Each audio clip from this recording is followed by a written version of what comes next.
Hai, apa kabar semuanya? Semoga kabar Anda baik-baik saja. Terima kasih karena sudah memberikan support dan juga kesetiaan Anda untuk membangun channel Codot Film. Yuk kita lanjutkan alur ceritanya, sambil siapin kopi dan cemilan, setting suara volume full. Gasken. Bertarung. Tinju itu membawa nyala api berwarna hijau yang panas. Meskipun belum mengenai tubuhnya, Baishan masih bisa merasakan rasa sakit yang membara, yang tidak bisa dia tahan, muncul dari kulitnya. Dia mengatupkan giginya untuk menahan rasa sakit.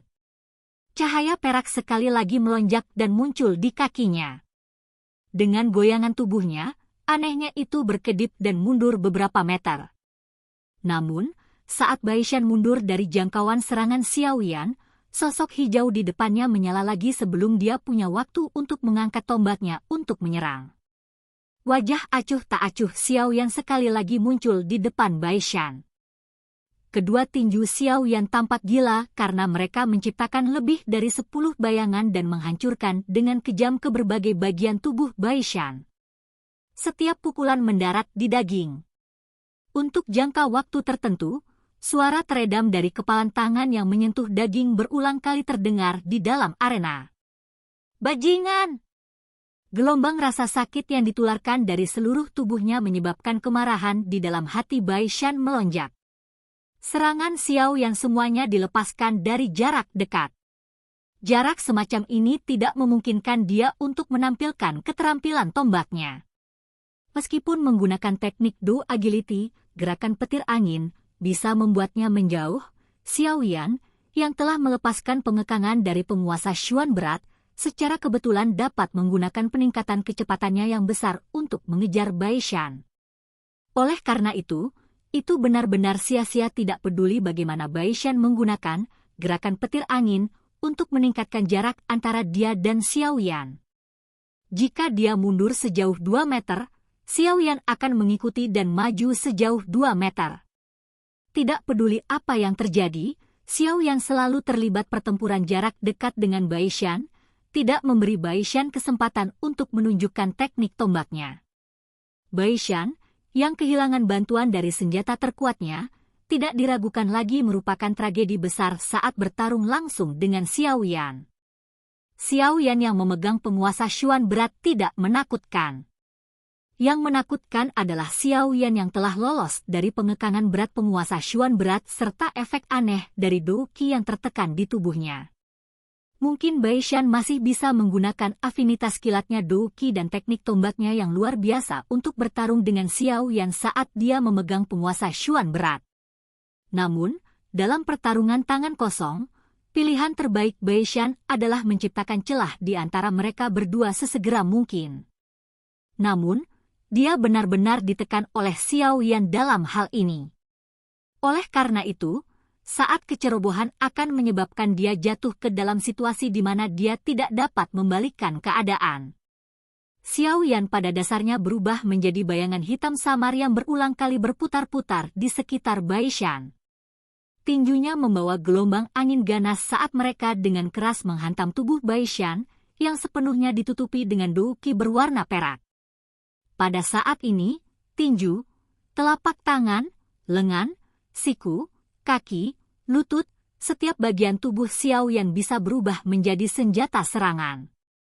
Saat dia melambaikan tinjunya, ada bayangan yang berulang kali muncul.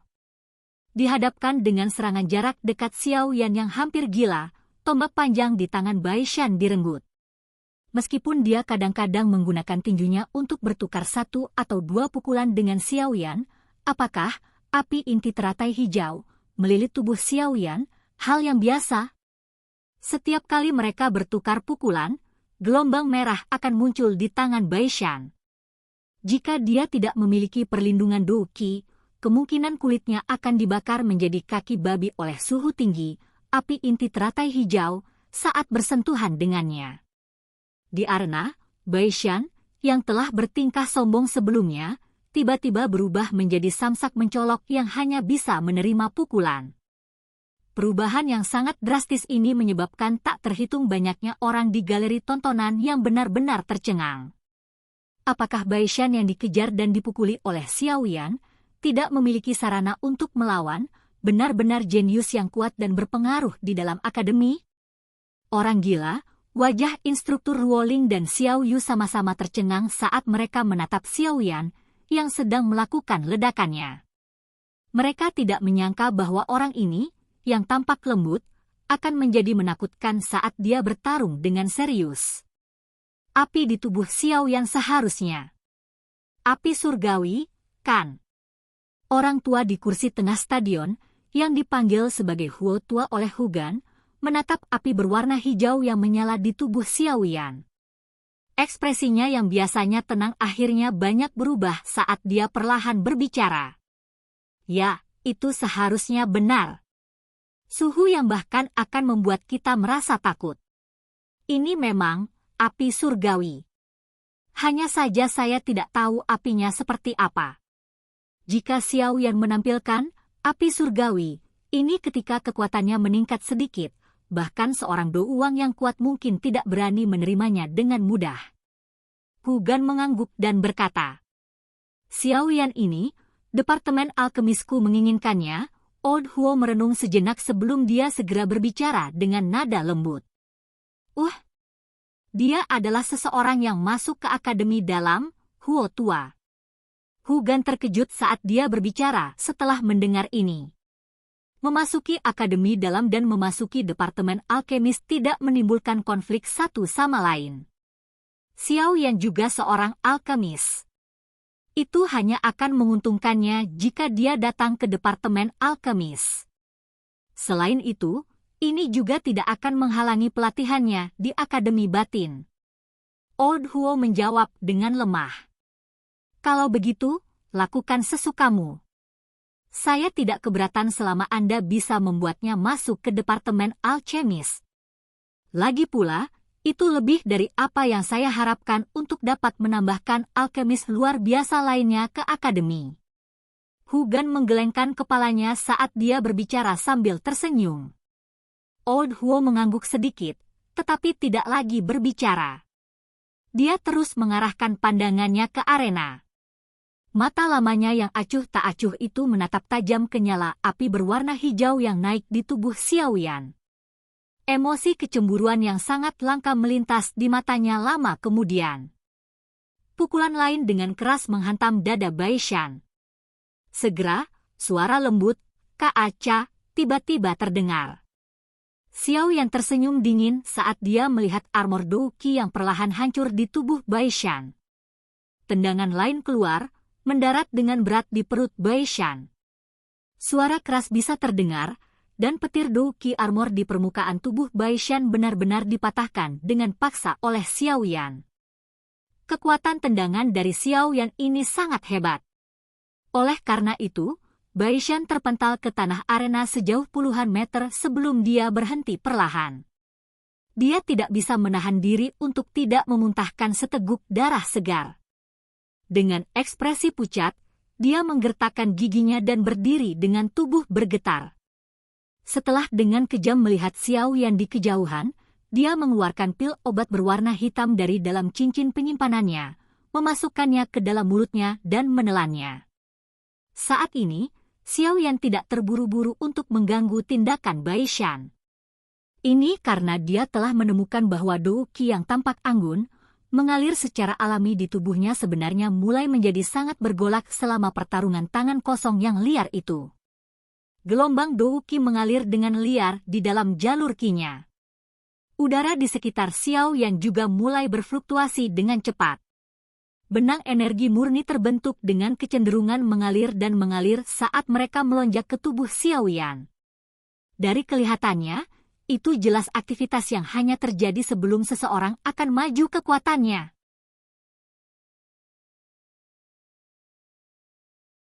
Xiao Yan benar-benar beruntung mendapatkan kesempatan untuk menerobos selama tampilan serangan fisiknya yang terus-menerus dan sama sekali tidak peduli sebelumnya. Ini mengakibatkan aliran otomatis Douki ke dalam tubuhnya. Kekuatannya juga mulai meningkat secara alami seolah-olah semuanya telah jatuh ke tempatnya. Namun, tempat untuk meningkatkan kekuatannya tampaknya sangat buruk. aktivitas yang diciptakan Xiao Yan secara alami tidak dapat lepas dari beberapa orang dengan penglihatan yang baik. Oleh karena itu, teriakan terkejut, Xiao Yan benar-benar meningkatkan kekuatannya dalam pertempuran, segera diikuti. Ini terdengar satu demi satu dari galeri tontonan. Sejumlah orang yang tak terhitung jumlahnya tercengang saat mereka menyaksikan sosok manusia yang terbungkus api berwarna hijau. Mengapa orang ini selalu melakukan hal-hal yang membuat orang terpana? Pertarungan di arena sekarang menjadi momen krusial. Namun, dia sebenarnya tiba-tiba mendapatkan kesempatan untuk meningkatkan kekuatannya saat ini. Ini benar-benar menyebabkan orang tidak bisa tertawa atau menangis atas keberuntungannya. Harus diketahui bahwa ketika seseorang meningkatkan kekuatannya, seseorang tidak dapat menerima terlalu banyak gangguan. Jika gangguan ringan, seseorang akan terluka. Jika gangguan serius, nyawanya bisa dalam bahaya. Jika dalam waktu normal, banyak orang akan sangat iri padanya ketika peristiwa seperti itu terjadi. Namun, siapa yang mengira bahwa situasi ini adalah tempat untuk meningkatkan kekuatan seseorang? Tidak mungkin. Pada saat ini, Xiao Yan tidak bisa menahan kutukan pada situasi mendadak yang telah terjadi ini. Dia juga mengerti bahwa pada dasarnya tidak mungkin baginya untuk diam-diam meningkatkan kekuatannya dalam situasi ini. Selain itu, Xiao Yan sama sekali tidak berniat untuk mendorong kemajuannya kali ini. Itu secara otomatis menemukannya dan tidak membiarkan Xiao Yan menolaknya. Ini adalah titik di mana Xiao Yan merasa tidak bisa tertawa atau menangis. Di masa lalu, kondisi seperti ini tidak datang meskipun dia telah mengemis lebih dari 100 kali. Sekarang dia tidak ingin itu datang, itu benar-benar menyusulnya. Haha, Xiao Yan, sepertinya surga pun membantuku. Rona yang hampir tidak normal tiba-tiba melonjak ke wajah pucat Baishan setelah dia mengonsumsi pil obat hitam pucat itu. Ki awalnya yang lemah juga tiba-tiba melonjak cukup banyak. Ketika dia melihat Xiao Yan berdiri di tempat yang sama, tidak bisa bergerak dan aktivitas di sekitarnya, dia tiba-tiba mengerti. Dia tidak bisa menahan tawa liar. Telapak tangannya menghisap tombak panjang berwarna perak yang jatuh agak jauh dan tombak panjang itu berubah menjadi bayangan gelap yang melesat ke tangan Baishan. Xiao Yan Gege, kamu bisa menyelesaikan kemajuanmu. Saya akan membantu Anda menahan mereka untuk sementara. Sosok emas pucat tiba-tiba melintas di depan Xiao Yan saat Sun Er tersenyum dan berkata. Pada saat ini, 8 pesaing di bawah Baishan telah diusir total dari arena olehnya. Beri aku 10 menit. Xiao Yan ragu-ragu sejenak sebelum mengatupkan giginya dan mengangguk. Dia segera dan buru-buru duduk bersila di tanah, menenggelamkan pikirannya ke dalam tubuhnya dan mengendalikan energi yang dengan liar memasuki tubuhnya. Sun Er menatap Xiao Yan saat dia menutup matanya dan mengendalikan bagian dalam tubuhnya yang tidak teratur. Dia kemudian mengalihkan pandangan dinginnya ke arah Baishan. Cahaya keemasan bersinar di tangannya yang halus saat dia berkata dengan lemah, "Jika kamu ingin datang, serang saja. Namun, saya tidak akan menahan apapun lagi." Mendengar kata-kata ekstrim Sun Er ini, keganasan tiba-tiba melonjak ke wajah Baishan. Dia menghirup napas dalam-dalam dan menekan amarah di hatinya. Tiba-tiba dia mengalihkan pandangannya ke sisi lain arena. Di tempat itu, kelompok yang dipimpin Wu Hao dan Hu Jia, secara kebetulan, mengusir 2 kelompok yang memiliki Dado Shis, memungkinkan untuk mengambil alih arena. Pada saat ini, Wu Hao dan Hu Jia juga dengan jelas merasakan gerakan aneh di sekitar Xiao Yan. Wajah mereka langsung tercengang. Jelas, bahkan mereka tidak menyangka bahwa Xiao Yan akan bertemu kesempatan untuk meningkatkan kekuatannya selama situasi seperti itu. Wu Hao, Hu Jia, kupikir kita mungkin bisa bergandengan tangan untuk menyingkirkan Xiao Yan dan Sun Er. Anda juga harus mengetahui kekuatan keduanya. Apalagi Xiao Yan sekarang dalam tahap terobosan. Jika dia berhasil menerobos, kekuatannya akan sangat meningkat ke level lain. Pada saat itu, bisakah kalian berdua, yang bertarung sendirian, menghentikan mereka berdua? Jika ini terus berlanjut, cepat atau lambat kita akan dikalahkan.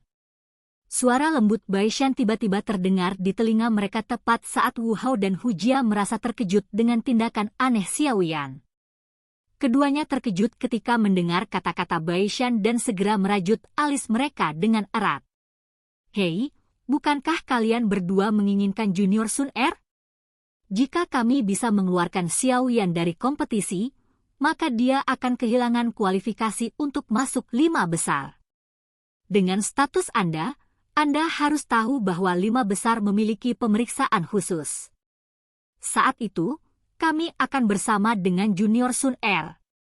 Tanpa Xiao Yan, anak nakal yang menyebalkan itu, kita hanya perlu melihat siapa yang bisa menggerakkan hati Junior Sun Er.